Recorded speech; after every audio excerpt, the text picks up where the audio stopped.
Mi-17 döyüş nəqliyyat helikopterləri üçlüyü Azərbaycan, Türkiyə və Pakistan Respublikalarının dövlət bayraqlarını daşıyırlar.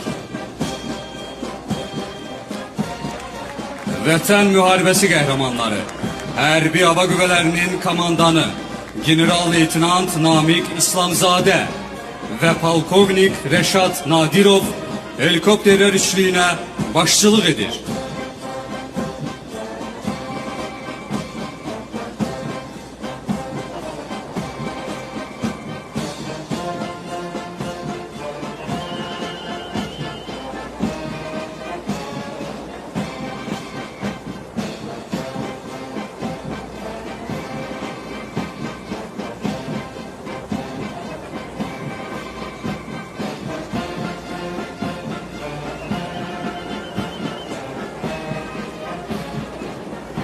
Qarabağ ordenini General-Mayor Zaur Rüstəmovun başçılıq etdiyi Mi-17 helikopteri Ümummilli lider Heydər Əliyevin portretini nümayiş etdirir.